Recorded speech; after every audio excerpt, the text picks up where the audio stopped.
February سے 2025 لگا لیں، اس کے بعد تسبیحات ٹوٹلی چھوٹ گئیں، ایسے چھوٹیں کہ کچھ بھی نہیں پڑھا جا رہا تھا۔ وہ ساری چیزیں ٹھیک ہے، آپ نے ابھی بھی ڈسکس کیا کہ یہ سب چلے گا، لیکن پرابلم یہ تھی کہ میں نے اللہ سے یہ کہا تھا کہ میں آپ کے راستے میں آئی ہوں، میں یہاں سے جاؤں گی نہیں، میں نہیں پڑھ پاتی، لیکن اس ٹائم کے دوران میں جائے نماز پہ بیٹھ جاتی تھی۔ ٹھیک ہے، گھر والے مخالف ہوئے، کافی ٹائم دے رہی ہو جائے نماز کو، گھر کو نہیں دیکھ رہی، کیا ایشو ہے وغیرہ وغیرہ سب چل رہا تھا۔ اب پرابلم جو مجھے فیس کرنی پڑ رہی ہے نا اتنے ٹائم میں، کہ گھر والوں کے پرابلم سب سالو ہو گئے ہیں، مطلب ہر چیز روٹین میں آ گئی ہے، لیکن جو مخصوص ٹائم فار ایگزامپل جیسے یا سلام یا کوئی بھی اللہ کا ایک نام جو فکس کیا ہوا تھا کہ عصر کے ٹائم میں نے اتنی بار پڑھنا ہے، وہ کچھ ٹائم تک تو رہا، لیکن یہ فیبرری سے اب تک وہ ڈیلی بیس پہ نہیں پڑھا جاتا، مطلب پینڈنگ میں چلا جاتا ہے، پھر 2 دن بعد اس کو ریکور کیا، سارے کو لے کے چلا، مطلب ڈیلی کی جو بھی آپ نے وہ ایک فکس رکھی ہوئی ہوتی ہے، 1000 کر لو 2000 جتنی بھی اللہ توفیق دے، تو اس کو مینٹین نہیں کر پا رہے، کیا کروں میں؟ سیکنڈ میرا دیکھیں، مینٹین کرنے کے لیے میں نے آپ کو بتایا کہ آپ اگر تسبیح ایک مسلسل وقت تک ایک مخصوص تعداد میں، جو بھی آپ کو غلط فہمی ہوتی ہے اپنے بارے میں، جب آدمی پہلے تسبیح شروع کرتا ہے نا تو اس کے پاس اپنی ریڈنگز نہیں ہوتی ہیں۔ اب میں نے شروع کر لی نا، میں نے بیوقوفوں کی طرح اٹھا کے ویسے ہی میں لے گیا 12 گھنٹے، اپنا پتہ ہی نہیں تھا کہ بیوقوف آدمیوں کیسے کر لوں گا اتنی، تو 3-4 سال تو کی، لیکن ہوش اڑ گئے، پتہ ہی نہیں لگتا تھا نا، بالکل ہی ایک عجیب سا ہی، کھانا پینا بھی آگے پیچھے، ہر چیز بس تسبیح کری جاؤ، ہر چیز کے بعد ہوتا تھا تسبیح کرنی ہے، ختم ہوگی تو سوؤں گا۔ اچھا، اب اس سارے مسئلے میں پھر آپ کو کچھ عرصے کے بعد پتہ چلتا ہے کہ یار یہ میری کیپیسٹی نہیں ہے، پھر آپ تسبیح کو ری وزٹ کرتے ہو، کیونکہ دیکھو اللہ کی محبت اور بندے کی محبت میں فرق پتہ کیا ہے کہ فرق سارا بندے کے لیے ہے، اللہ کے لیے کوئی فرق نہیں ہے۔ فرق یہ پڑتا ہے کہ اگر کسی بندے سے محبت ہو، بیٹے سے، باپ سے، ہسبینڈ سے، کسی سے محبت ہو جائے، ہم اس کو مل لیتے ہیں، ایکسپریشن آ جاتا ہے، ہم اسے مل لیتے ہیں، اس کو ایگزاسٹ بھی کر لیتے ہیں، اس کے ساتھ ہمیں تھوڑا اطمینان بھی ہو جاتا ہے، ہم تھوڑا سا قربانی بھی آرام سے دے لیتے ہیں، سیکریفائس بھی کر لیتے ہیں، لیکن اللہ چونکہ ہمیں دکھائی نہیں دیتا، ہمیں اس کے لیے ہماری محبت جو ہے وہ باطن کے اوپر انحصار کرتی ہے، وہ روح کی محبت ہوتی ہے، تو اس کے اندر بڑے عجیب مقامات آ جاتے ہیں نا اس معاملے پہ، تو ہمیں پتہ نہیں ہوتا، کیونکہ آپ نے کسی انسان کے نام کی تو کبھی تسبیح پڑھی نہیں ہوتی، آپ نے کبھی کسی انسان کے لیے تو سجدہ کیا نہیں ہوتا، تو آپ کو پتہ نہیں ہوتا کہ لانگ رن میں جب میں محبت کروں گی اور انسانوں کی محبت ختم بھی ہو جائے تو پرواہ نہیں ہوتی جی، بندے مرتے بہت کم ہیں، وہ جنون کی باتیں ہیں، ماں باپ کے تعلقات خراب ہو جاتے ہیں آپس میں، بچے چھوڑ کے چلے جاتے ہیں، علیحدہ ہو جاتے ہیں، بھائی بہنوں کے تعلقات کی نوعیت ہی بدل جاتی ہے، بچوں کے ساتھ آپ کا تعلق کل پتہ نہیں کیا ہو جائے گا، نو بڈی نوز، جو آج کی دوستیاں بڑی شدید ہیں کل وہ نظر ہی نہیں آئیں گی کدھر چلی گئی ہیں۔ اللہ کے ساتھ معاملہ یہ نہیں ہوتا، اللہ کے ساتھ چونکہ ہمارا اللہ ریئیکشن نہیں بھیج رہا نا ہمیں، تو سارے کا سارا معاملہ ہمارے اوپر ہی رکھا ہوتا ہے، تو یوں لگتا ہے جیسے محبت یک طرفہ ہو گئی ہے، لگتا یوں ہے کہ میں اکیلا ہی کری جا رہا ہوں، اسی لیے تو شیطان آگے غلط فہمیاں ڈالتا ہے، اس کے اندر سب سے بڑا تو ہے ہی ہے کہ جواب نہیں دے رہا، تو یہ چھوڑ دیا، یہ کر دیا، وہ کر دیا۔ تو اب جب ایسے معاملے میں آپ ذرا نرو آپ کا چیک ہوتا ہے نا، جب آپ لمبے پینڈے کرنے شروع کرتے ہیں، تو اس میں آپ ہوں یا میں ہوں، اس میں ٹانگیں کانپتی ہیں اور زمین ہلتی ہے، تو ایٹ دیٹ ٹائم 2 طرح کا وزڈم میں نے دیکھا ہے، کچھ لوگ ہوتے ہیں جو ضد پہ چڑھ جاتے ہیں، وہ نکل جائے، یہ بھی ایک رستہ ہے بہت، میں تو ریکمینڈ نہیں، میرے میں تو ہمت نہیں ہے، یعنی ایک رستہ میرے لیے یہ تھا کہ 12 گھنٹے پہ لگا رہوں، اب بچے تھے ساتھ، ڈر گیا، چیزوں کو ریوزٹ کرنا پڑا، استاد سے پوچھا تو انہوں نے کہا کہ اب اختصار میں چلے گی، تو پھر اختصار میں لے کے آیا، اچھا اختصار میں بھی غلطی کھائی، پتہ ہی نہیں ہوتا نا، یہ ساری اللہ کی سراسر مہربانی، اس کی محبت ہوتی ہے کہ وہ آپ کو اپنا ذکر کتنا کرنے دیتا ہے، یہ اللہ کو پتہ ہوتا ہے کہ اس وقت یہ ریٹائر ہے، یہ زیادہ پڑھوا لوں اس سے، اللہ نے کہا کہ قرآن پاک میں کہ میں تم پہ مشقت نہیں چاہتا کہ اپنے آپ کو تنگ کرتے پھرو، خود حضور صلی اللہ علیہ وسلم کو کہہ دیا کہ آپ کو دن میں کام ہوتے ہیں، آپ ایک حصہ جاگا کریں، باقی سویا کریں، اس طرح کی بات کی۔ اب اس سارے معاملے میں میں نے اس کے بعد تسبیح کو ایک اور ذرا شریڈ کیا، کمپریس کیا، اور میں آپ کو سچی بات بتا رہا ہوں، اس کو پورا کرنے میں ہانپ جاتا ہوں، میرے لیے وہ آزمائش بن جاتی ہے.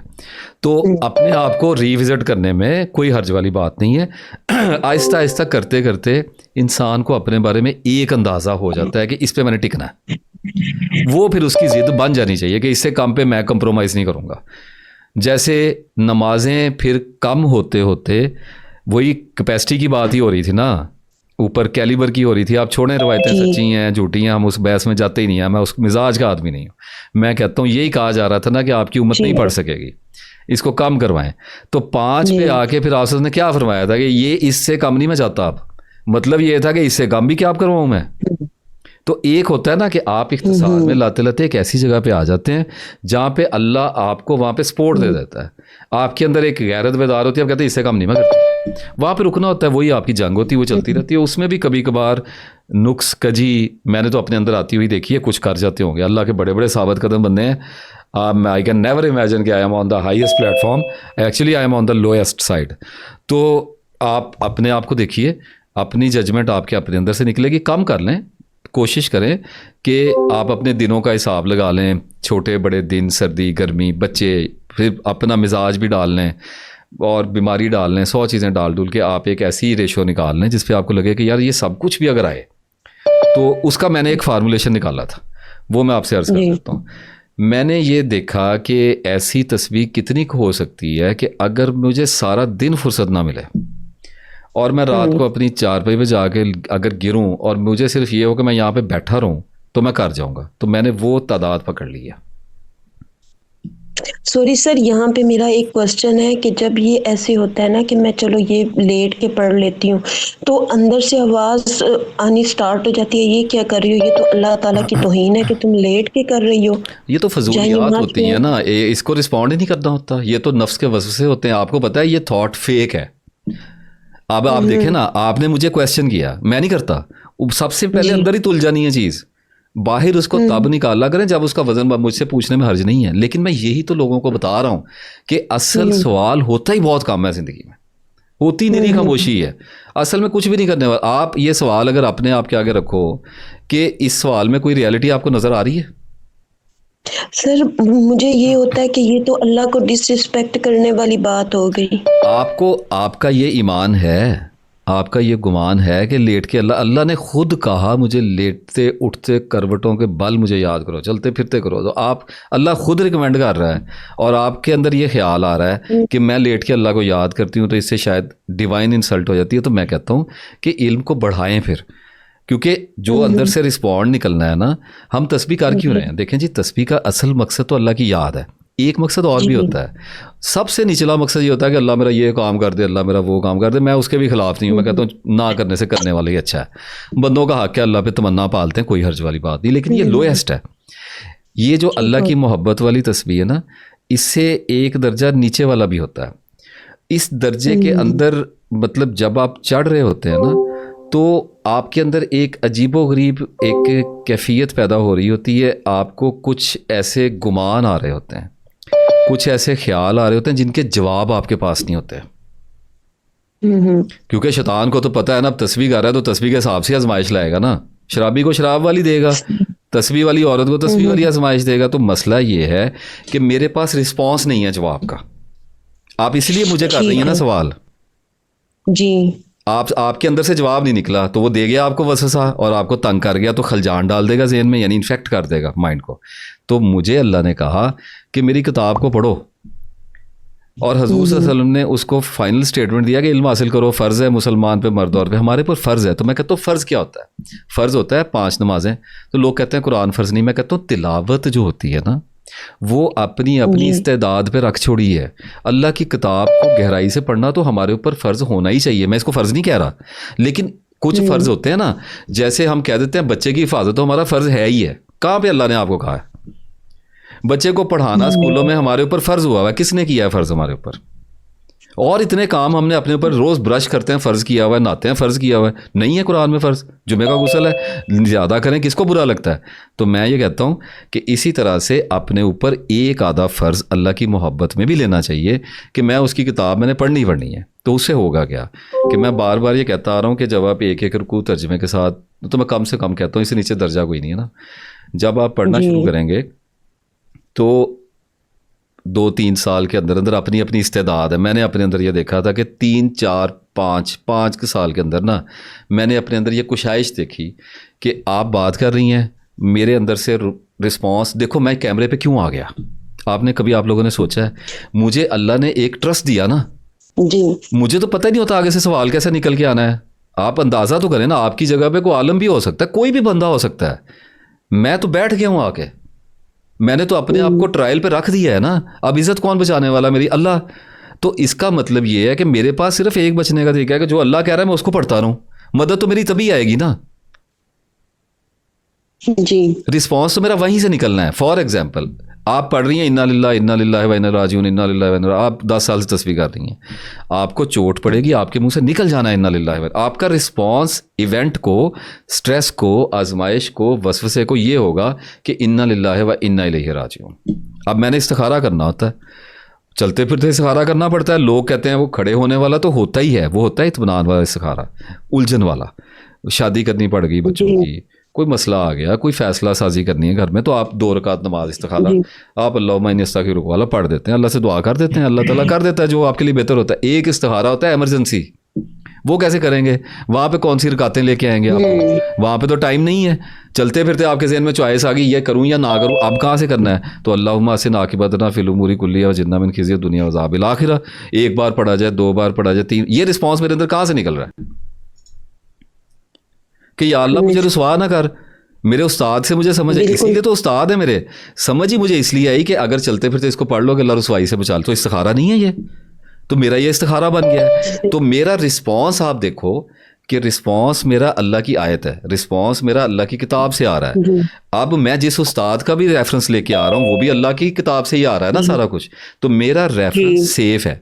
تو اس کا مطلب ہے کہ اس کے ساتھ ساتھ ایک تو تسبیح کا رسپانس آئے گا آپ کو, ایک اگر آپ قرآن مسلسل پڑھنا شروع کریں گی نا تو آپ کے مائنڈ میں اندر بار کان سے, لوگوں سے, جو بھی حالات سے, ڈاؤن لوڈ سے, وہم سے, الہام سے, کچھ بھی آپ اگر بولیں گی, کچھ بھی آپ سنیں گی, آپ کا رسپانس آئے گا قرآن پاک سے نکل کے.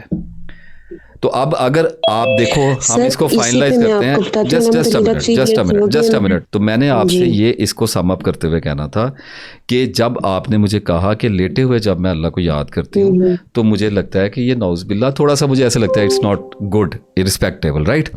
تو میں نے آپ کو رسپانس کہاں سے نکال کے دیا, میں نے آپ کو قرآن سے نکال کے دیا. اب آپ کے اندر کی جو ڈیپتھ ہے نا وہ ہو سکتا ہے آپ کو یہ کہہ رہی ہو کہ میں اس انسلٹ کی تو بات ہی نہیں کر رہی, میں یہ بات کر رہی ہوں کہ یہ فوکس نہیں ہے, یہ کانسنٹریشن نہیں ہے, میں متوجہ نہیں ہوں اللہ کی طرف, مجھے ادب سے بیٹھنا چاہیے. میں کہتا ہوں نہیں کہا اللہ نے, جب کہا ہی نہیں ہے, جب اس نے ہمیں, دیکھو اللہ سے دوستی کرنے کی ہمت ہے اس کائنات میں کسی سے نہیں. آپ نے کبھی سنا ہے کبھی کسی جن سے یا کبھی کسی فرشتے سے کہا ہوگا ہم اللہ کے دوست, کسی کے اندر ہمت ہے؟ نہیں سر. آپ ابھی جا کے بیٹھے نا کسی پرائم منسٹر کے پاس, پریزیڈنٹ, آپ کے اندر ہمت ہے کہ آپ اسے کہیں کہ آپ سے میری دوستی ہو جانی ہے؟ اس نے ہمیں جس انسان کو پیدا کیا اسے دوست بنانے کی اجازت دے دی ہے. اس کا مطلب ہے کہ اب ادب تو ہم نے کرنا ہی کرنا ہے. دوست بڑے بھی ہوتے ہیں, دوستی تو اولیاء کے ساتھ ہو جاتی ہے, دوستی تو ماں باپ کے ساتھ ہو جاتی ہے, استادوں کے ساتھ ہو جاتی ہے, تو دوستی اللہ کے ساتھ بھی ہو جاتی ہے, اجازت دی ہوئی ہے ہمیں. اب کتنا کرینہ کہاں رکھنا ہے, ہر دوست آپ کا ٹین ایجر کی طرح کا دوست نہیں ہوتا.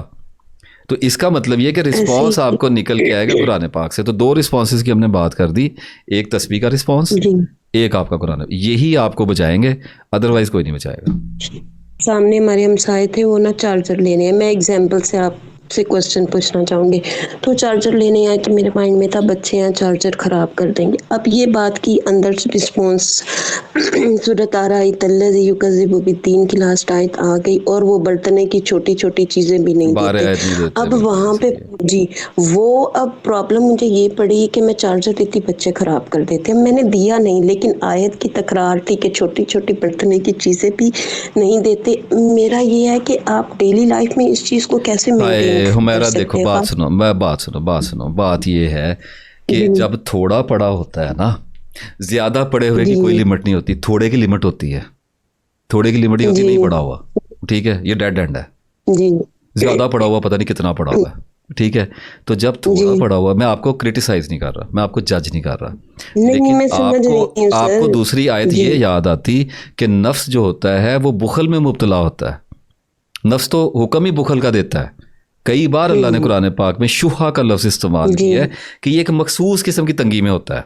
اس کا مطلب ہے کوئی اپنی چیز نہیں دینا چاہتا, یہ آپ کی نیچر ہے. اب ایک تو حکم یہ لگ گیا کہ آپ کو نیچرل فطری رکاوٹ آئی ہے. دوسری بات یہ آئی ہے کہ کچھ چیزیں برتنے کی, ساری برتنے کی نہیں ہوتی. میری ایک آدمی گاڑی لے کے گئے, میں برتنے کی لے کے جا رہا ہوں, مجھے آیت یاد آئی جائے, مجھے نہیں پتا کہ قرآن پاک میں کہا ہوا ہے کہ اپنے مال بیوقوفوں کے حوالے نہ کر دینا, بعد میں افسوس کرتے رہ جاؤ. تو بات یہ ہوتی ہے کہ ہر چیز کا ایک کانٹیکسٹ آپ کی عقل پہ رکھا ہوا ہے کہ آپ نے قرآن پاک کو جب آپ بہت زیادہ پڑھتے ہیں تو آپ کی عقل میں بیلنس پیدا ہوتا ہے. ایک آیت سے دوسری آیت کا کمپیریزن ہو رہا ہوتا ہے, آپ کو ایک آیت کسی مقام پہ یاد آ رہی, دوسری آپ کو کسی مقام پہ یاد آ رہی ہے. یہی تو عقل کا حسن ہے کہ یہ جوڑتی ہے چیزوں کو, ان کے انالیسس کرتی ہے. تو اس سارے معاملے میں اپنے علم کو بڑھانا ہوتا ہے. اور پھر کچھ چیزیں ایسی ہوتی ہیں جو آپ دے سکتے ہیں, کچھ چیزیں ایسی ہوتی ہیں جو آپ نہیں دے سکتے, کچھ چیزیں ہوتی ہیں جو آپ کو نہیں دینی چاہیے, کچھ ہوتی ہیں جو دل پہ پتھر رکھ کے دے دینی ہوتی ہیں, کچھ ایسی ہوتی ہیں جو ٹوٹ جانی ہوتی ہیں, کچھ واپس نہیں آنی ہوتی ہیں, کچھ زیادہ ہمیں چاہیے ہوتی ہے لیکن دوسروں کو دینی ہوتی ہے. ایک تو عقل کا رسپانس ہوگا, آپ کے عقل کے رسپانس کو ویلیڈیٹ کرے گا قرآن پاک, کیونکہ وہ فرقان ہے. تو آپ کا اگر قرآن پاک پہ آپ کی رسائی ہے, آپ نے بہت زیادہ پڑھ رکھا ہے, بہت زیادہ سے مراد یہ ہے کہ کافی عرصے سے پڑھ رہی ہیں, تو میمورائز ہونی شروع ہو جائیں گی آیتیں. جتنی آیات آپ کو یاد ہوں گی, یاد میں نے رٹے والی بات, رٹا نہیں کام آتا, رٹے کا کوئی ویلیو نہیں ہے اس دنیا کے اندر. ہاں چونکہ یہ کتاب تلاوت کی جاتی ہے تو حفظ کی اپنی ایک جگہ ہے, یہ تلاوت کی بات. وہ رٹا میں کہہ رہا ہوں کہ آپ اردو کے جیسے سبق رٹے لگا کے یاد کرتے تھے, وہ کوئی کسی کام نہیں آتے ہیں. یہ تو کتاب چونکہ ایک ایسی اللہ تعالیٰ نے خوبصورت کتاب کی, یہ تلاوت بھی کی جاتی ہے, عام کتابیں. لیکن جب آپ ترجمے کو رٹا لگائیں گے آپ کو اس سے کیا ملنا ہے؟ رٹے کی میموری ہمیشہ عارضی ہوتی ہے اور اس کو ایکسرسائز کرنا پڑتا ہے, بار بار پکانا پڑتا ہے. سب کی کہتے ہیں نا, سب کی ہو رہی ہے, منزل ہو رہی ہے حفظ میں. کیا وجہ ہے اس کی کہ آپ اس کو چھوڑ دیں گے وہ آپ کو بھول جائے گی, اس کو آپ نے عقل سے اٹھایا ہی نہیں ہے, آپ نے اس کو ریپیٹ کے پیٹرن سے اٹھایا ہوا ہے. تو جب آپ قرآن کو پڑھ رہی ہیں تو آپ نے رٹا نہیں مارنا. دوسرا کام یہ کرنا ہے کہ آپ نے اس کو نہ تو جلدی پڑھنا ہے. میں جب ایک رکوع کہتا ہوں تو خود اللہ نے قرآن میں کہا ہے کہ آپ سے کہا کہ آپ ٹھہر ٹھہر کے پڑھیں, اس کو یاد کرنے میں آپ جلدی نہ کریں, اس کا یاد کروانا ہمارے ذمہ ہے. تو مجھے پتہ لگ گیا کہ کبھی میں 4 پڑھ لوں گا, کبھی مجھے بہت رونا آ رہا ہوگا, میں ہو سکتا ہے پورا پارا ہی روتے روتے پڑھ جاؤں, کبھی ہو سکتا ہے کہ میں ساری سورہ ایسی پڑھوں کہ میں کہوں یا اللہ ساری زندگی قرآن ایسا پڑھا ہی نہیں گیا مجھ سے, کبھی ہو سکتا ہے کہیں سے جوتیاں کھا کے آ رہا ہوں, بے عزتی کروا کے آ رہا ہوں, کسی نے چھوٹا کیا ہوا ہے, یہی بات ہو رہی تھی نا, کسی نے الٹا سیدھا کہہ دیا ہے, کسی نے حق مار لیا تو بہت دکھا ہوا ہوں, تو قرآن کسی اور طرح سے پڑھ دوں گا. تو بات یہ کہ کیفیتیں تو چینج ہوتی رہیں گی. تو میں نے کہا کم سے کم ایک پڑھنا ہے اور تسلی سے پڑھنا ہے. تسلی کیا ہوتی ہے کہ عربی تو آپ پڑھ جائیں گے جلدی میں, قرآن کی جب اردو کی آیت آپ پڑھیں گے اور آپ اس کو رٹا بھی نہیں مار رہے اور ایک رکوع کی شرط بھی لگ گئی ہے, تو لا محالہ آپ کی نظر وہاں پہ پھنسے گی, وہ آیت آپ کی آنکھوں سے گزرے گی. اور اس کتاب کا حسن یہ ہے, اس کا معجزہ یہ, میں نے کسی کتاب میں نہیں دیکھا, میں آپ کو سچی بات بتا رہا ہوں. اتنی کتابیں پڑھی ہیں, میں ریفرنس یاد رکھنے والا بندہ ہی نہیں ہوں جی, میں نہیں رکھتا یاد. میرے لیے سب سے ہولناک بات یہ ہے کہ میں ریفرنس بنا کے اپنا علم حاصل کرتا کہ کل کو مجھے اسے بیچنا پڑے گا. میں تو بے پرواہی کے میدانوں سے اترا تھا, مجھے تو اب میرے تو بالوں کو آگ لگی تھی, مجھے کیا پتا تھا کہ کل میں نے کسی کو بتانا بھی ہے. میں تو تڑپتا ہوا روتا ہوا پڑھ رہا تھا. جو بندہ روتا ہوا پڑھ رہا ہے اسے تو یہ پتہ ہی نہیں ہوتا اوپر آیت کون سی, سورہ کون سی چل رہی ہے, نمبر کون سا ہے, رکوع, اس کے پاس ٹائم ہی نہیں ہوتا جی, اس کو نہیں پتہ ہوتی ہیں چیزیں. بات یہ ہے کہ جب آپ ٹھہر ٹھہر کے پڑھنا شروع کرتے ہیں نا, تو اللہ نے اس کتاب میں یہ رکھا ہے کہ یہ آپ کے اندر بار بار جانی شروع ہوتی ہیں, آپ ریپیٹیشن کو سلو کر دیتے ہیں. اب اس کو تھوڑا سا غور سے سنیے, میں اس بات کو لمبا اس لیے کر رہا ہوں کہ بہت سارے لوگ مجھے میری اس بات کو سنیں گے. آپ پڑھ رہے ہیں یا اسلام یا مومن یا اللہ, یا آپ پڑھ رہے ہیں یا اسلام یا اسلام یا اسلام. اب اس کی ٹینڈنسی ہے جی, ٹینڈنسی یہ ہے کہ آپ جب شروع کریں گے نا تو آپ غور کریں, کبھی آپ آدھے پونے گھنٹے کے لیے یا گھنٹے کے لیے روز ایک پریکٹس کر لیا کریں کہ تسبیح لے کے اکیلے میں بیٹھ کے کریں, کوئی ایک تسبیح, ربی زدنی علما کے لے لیں, انا للہ, جو بھی آپ کرتی ہیں. آپ دیکھیں گے کہ آپ کا مزاج عجلت میں ہے, تیزی میں ہے, گھبراہٹ میں ہے, بے چینی میں. اس کی recitation is a little bit faster. Are you getting it? ٹھیک ہے جی جی سر. اب یہ جو فاسٹر ہے نا, اس کا مطلب ہے کہ مائنڈ ہیٹ اپ ہے. اگر آپ ان کے درمیان میں فاصلہ پیدا کر دیں گے، جس کو اللہ تعالیٰ نے فرمایا کہ ٹھہر ٹھہر کے اس کو پڑھیں، عجلت میں مت پڑھیں، اس کا یاد کروانا ہمارے ذمہ ہے۔ انسان کے پاس یہ ٹیکنالوجی پہلے تھی ہی نہیں، وہ تو پڑھتا تھا رٹے مار کے، سپیڈے مارتا تھا۔ ابھی بھی ایسے ہی ہے نا، آپ اسکولوں کالجوں میں دیکھیں کیا کہا جاتا ہے، پڑھو پڑھو اس کو پڑھو۔ اللہ نے کہا یہ وہ نہیں ہے، اس کو آپ دنیاوی کتاب کی طرح نہیں پڑھ سکتے، وہ صرف تلاوت کے لیے اللہ نے ایک سسٹم رکھا ہوا ہے، وہ ایک الگ معاملہ ہے، اس پہ پوری ویڈیو کسی دن انشاءاللہ بناؤں گا۔ بات یہ ہے کہ آپ جب اس کو ٹھہر ٹھہر کے پڑھتے ہیں نا، اچھا اب ہو کیا رہا ہے؟ جی سر بالکل۔ اگر آپ لا الہ الا اللہ محمد رسول اللہ کو تیز پڑھیں گے تو وہ کچھ ایسا نکلتا ہے، لا الہ الا اللہ محمد رسول اللہ، یہ گیا، اس کا اثر اور ہے۔ آپ کہتے ہیں لا الہ یہ اب اور ہے، یہ پازز ہیں بیچ میں، جتنا آپ پاز کو بڑھاتے ہیں آپ کی سائیکی کام ڈاؤن ہوتی ہے، ٹھیک ہے، لیکن مراقبے والی کیفیت میں نہیں جانا ہوتا، تو ہم کہتے ہیں درمیانی آپ بس زبان سے یاد کریں، لیکن زیادہ تیزی میں نہ جائیں۔ تو آپ اپنے اپنے مزاجوں کو جب دیکھیں گے نا، تو آپ جب تھوڑا آہستہ آہستہ، یعنی میری تسبیح جو ہوتی ہے نا، میں ایک دن دیکھتا ہوں کہ فٹافٹ چل رہی ہے، فٹافٹ۔ اس کی میں آپ کو ایک مثال بتاتا ہوں، درود ابراہیمی کے اندر نشانی میں نے دیکھی ہے، کیونکہ وہ 2 حصوں میں ہوتا ہے، وہ آپ عقل کے گھوڑے سے اتر کے نہیں اس کو پڑھ سکتے، وہ ادب کا آپ کو اس کو پراپر کرینے سے یاد رکھنا پڑتا ہے، پہلا حصہ پڑھ لیا دوسرا تو نہیں، مکس ہو گیا، تو آپ نے تھوڑا سا چھوڑا تو وہ 2 گڑبڑ ہو جاتے ہیں، تو وہ چونکہ حد ادب ہے۔ تو میں نے دیکھا کہ جتنی دیر میری درود ابراہیم کی تسبیح چلتی رہتی ہے نا، تو میرا نفس ایک مخصوص قسم کی تنگی میں رہتا ہے، کیونکہ میں رک کے پڑھ رہا ہوں، اس کے پاس ادھر ادھر جانے کا ٹائم نہیں ہے، رائٹ۔ تو ایسے معاملے میں کبھی مزاج میرا ایسا ہو جاتا ہے کہ سلو پڑھتا ہوں۔ تو یہ جو قرآن کا معاملہ ہے نا، میں نے اس پہ یہ رکھ چھوڑا ہے کہ ایک تو میں نے پڑھنا ہے تلاوت سے۔ اب میری بات کو سنیے گا، آج میں ذرا کھول کے آپ کو بتا رہا ہوں تاکہ یہ بھی معاملہ لوگوں کے اوپر، یہ کوئی میرا سیکرٹ نہیں ہے، لیکن میں بار بار کہتا چلا رہا ہوں کہ قرآن پڑھو قرآن پڑھو۔ میں آپ کو اللہ کو گواہ بنا کے ایک بات بتاتا ہوں، دیکھیں جی ہم سارے کمیوں میں رکھے ہوئے ہیں، کوتاہیوں میں رکھے ہوئے ہیں، یہاں پہ کیا پاک دامنی کی داستان بیان کریں گے، لیکن مجھے جو کچھ بھی دنیا میں سمجھ آیا ہے وہ مجھے قرآن کو پڑھنے سے ہی سمجھ آیا، میری عقل میں نہیں آ رہی تھی بات۔ تو وہ سمجھ میں کیسے آنا شروع ہوا ہے کہ ایک تو میں پڑھتا ہوں تلاوت سے، مجھے جلدی ہے، مجھے کچھ بھی ہے، میں نے ایک رکوع پڑھنا ہے، بے شک باہر کوئی بندہ کھڑا ہوا ہے، گھر والے ویٹ کر رہے ہیں، اگر میں پڑھنا ہے نا، میں نے کھول دیا ہے، صرف ایک سفر میں ہوتا ہوں جس میں میرے اختیار سے یہ چیز نکل جاتی ہے کہ میں پھر چلتے پھرتے موبائل سے فٹافٹ کھول کے نا اس کو کبھی پورا کرنے کی کوشش کرتا ہوں۔ اگر میں گھر میں ہوں، میں نے ایک جگہ بنا لی، اس جگہ پہ میں بیٹھ گیا، کبھی ہمیں رسمیں اچھی بھی تو لگتی ہیں نا، اپنے بچوں کی شادیاں کریں گے آپ کو بات سمجھ آئے گی، تو میں بیٹھتا ہوں، میں اس کو کھولتا ہوں، اور میں اعوذ باللہ اور بسم اللہ پڑھنے کے بعد میں اس کو لے میں قرأت کرتا ہوں۔ جب میں قرأت کرتا ہوں تو میں ایک آیت کی پہلے قرأت کرتا ہوں، جب میں تلاوت کر لیتا ہوں اس کے بعد میں پڑھتا ہوں اس کا ترجمہ، اور میرے پاس تسلی یہ ہوتی ہے کہ اگر مجھے جلدی ہے تو رکوع بھی تو ایک ہی رکھا ہے، کون سا پورا پارا ختم کرنے کے لیے بیٹھ گئے ہیں جناب۔ تو اس میں کیا ہوتا ہے کہ 3-4 سال کے بعد میرے اندر ایک حیران کن تبدیلی میں نے آتی ہوئی دیکھی ہے کہ میں جب لوگوں سے بات کر رہا ہوتا ہوں نا، یا میرے اپنے اندر خیال آتا ہے شیطان کا، یا وسوسہ آتا ہے، یا اپنے بارے میں ججمنٹ آ رہی ہوتی ہے، تو رسپانس قرآن سے نکل کے آ رہا ہے، اپنا بھی ہے لیکن وہ بیک گراؤنڈ پہ چلا جاتا ہے، اس کو پکڑ لیتا ہے قرآن پاک کا رسپانس۔ تو میری اصل میں جان چھٹ گئی ہے، آزمائش نہیں ختم ہوئی، میرا برڈن کم ہو گیا ہے، میرا مائنڈ اپنا زور کم لگا رہا ہے، آتا ضرور ہے کہ یہ کرنا ہے وہ کرنا ہے۔ اب اگر یہ آئے گا کہ گاڑی کہاں سے لینی کتنے کی لینی، تو قرآن سے رسپانس تو یہی نکلے گا نا کہ تھوڑا سا اپنی خواہشوں کو چھوڑو، تو شرم تو آئے گی لیکن نفس آگے ہو جائے گا۔ لیکن اس کے علاوہ عام طور پہ جو دن بھر خلجان چلتے رہتے ہیں، وہ جو ایک بیک گراؤنڈ نوائز نہیں ہوتا، مکھیاں سی سارا دن یہ کر لوں، ان کے رسپانس آپ کو قرآن سے بہت آتے ہیں، کمال کے آتے ہیں، اور ان کے بھی آتے ہیں ہر چیز۔ تو آپ کو آپ کے اندر ایک پیس اترتا ہے، آپ کے اندر ایک وزڈم اترتی ہے۔ میں اپنے آپ کو عقل مند نہیں کہہ رہا، لیکن ایک فرق پڑ جاتا ہے کہ اندر کی اور باہر کی زبان کھل جاتی ہے۔ You can talk to yourself through قرآن پاک۔ یہ اتنا بڑا معجزہ ہے کہ لوگوں سے تو بات کرنے کی فکر ہی نہیں آئی مجھے، میں تو بیان یہ کر رہا ہوں بیٹھ کے کہ مجھے اپنے آپ سے بولنا قرآن نے سکھایا ہے۔ میں تو اپنے آپ کے ساتھ اپنی ہی زبان میں، وہ بھی میرے نالج سے ہی مجھے مارتا تھا، میں بھی اپنے نالج سے ہی اپنے آپ کو مارتا تھا، تو دونوں بیوقوف ایک دوسرے کو لگے ہوئے تھے پیٹ سے۔ فرق یہ پڑ گیا کہ وہ اب مجھے لے کے آتا ہے دنیاوی نالج سے، اور میرا رسپانس آگے سے چلا جاتا ہے قرآن کے نالج سے، تو ایک فاصلہ بن گیا۔ وہ کہتے ہیں کہ جنگ تھوڑی دھیمی ہوئی ہے، رکی کوئی نہیں ہے، لیکن اس سے ہی اتنا ریلیف آ گیا کہ میں آپ کو بتا نہیں سکتا۔